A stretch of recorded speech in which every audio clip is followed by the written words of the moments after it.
Hi guys, welcome back. Today I'm nominating myself to do the VanlifeTag. I haven't been around, so I doubt it's hardly surprising that I haven't been nominated by anybody else.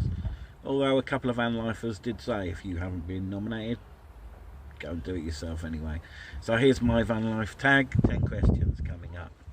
First of all is the make and model of my van. It's a Renault Kangoo diesel 1.5. Yep, a really small van. Number 2, how long did the van build take? It's ongoing, to be honest. I'm forever improving things and adding things, and this summer I may add solar, which I don't have yet. I have a split charge relay, but I don't have solar. So how long does it take? It probably took about 3 months in total to do all the work last year and this year, the improvements I've done. And that includes, taking out all the seats and all the trimmings out the back of the van.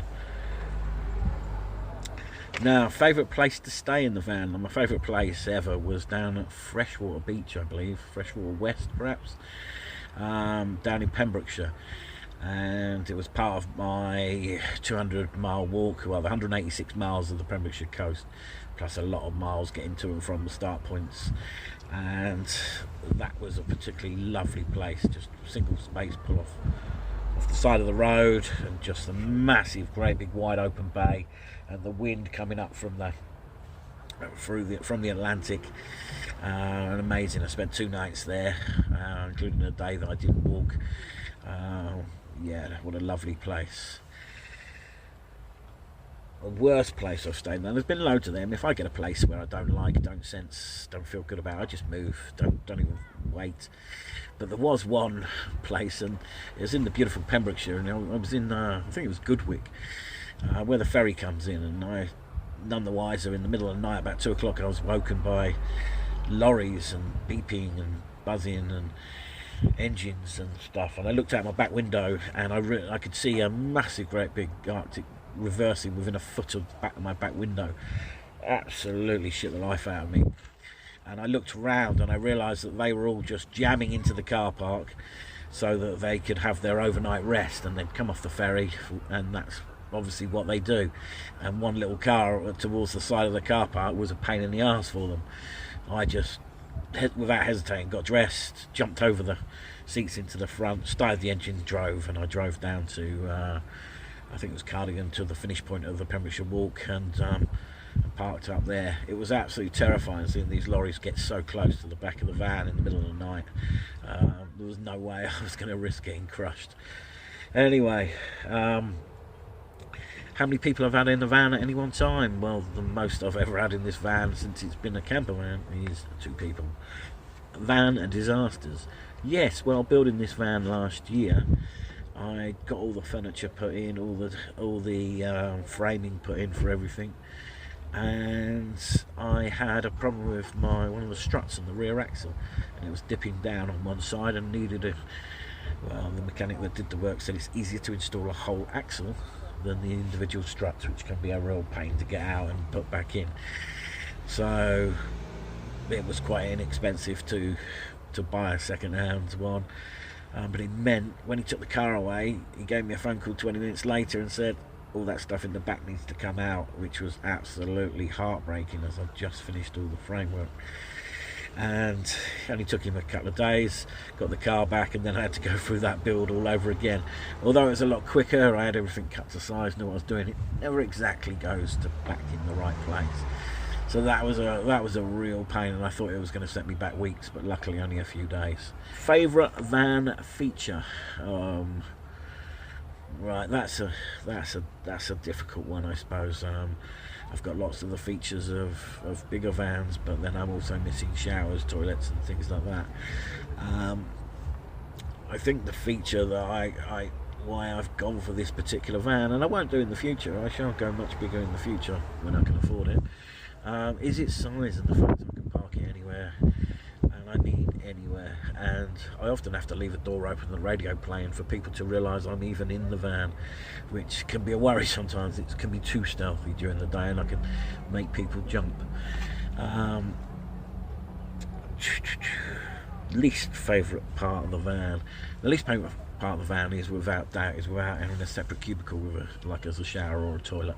I do have a porta potty, but you want a separate cubicle to be able to use that in private, and that needs a step up in size of van by a couple of vans sizes.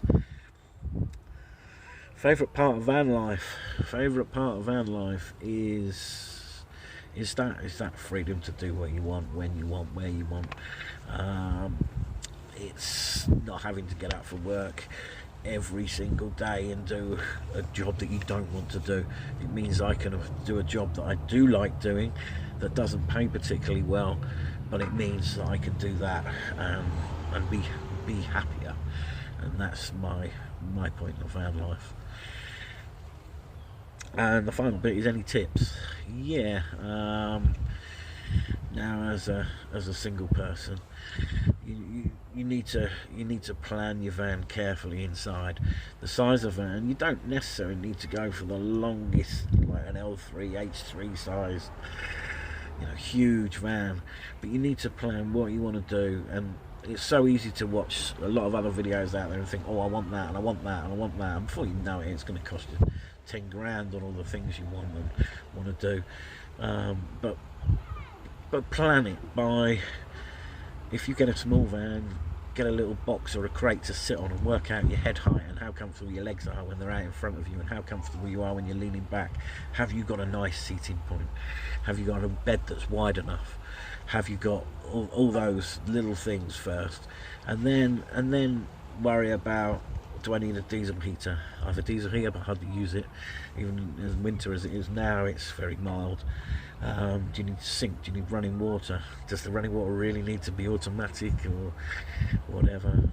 What sort of power are you going to use to power up your things? Some people have so many things. They get a bigger van and they just have all the same 230 volt items like they have at home. I have virtually none, and I have USB equivalents for virtually everything I have, and I have a small inverter for those that I don't. So the tips I'm saying are basically, make sure you know what type of van you want, and to do that I recommend going out and renting a small van for a week or so and seeing how you get on, or renting a much bigger van, and or borrowing a much bigger van. I think you can rent all sorts of vans from quirky campers and whatever, and trying it out properly, living in it, not just holidaying it, so by the beach and doing not a lot, but doing everything from, right, I've got to go and park it now near a laundrette, I've got to go do my shopping, I've got to go and do this and do that, I've got to travel 200 miles, how much is that going to cost me in fuel versus a small van? Go and try all those things and see how you get on. Anyway, that's my van life tips. I haven't got anybody to nominate apart from anybody that hasn't done it yet. Even if you're only a occasional van lifer, just be interesting to see what you do. I've watched so many of these now over the last month or two, by everybody from Pebbles and Pink right through to everybody that's done it. It's been quite interesting. Okay guys, that's it for today. Thank you.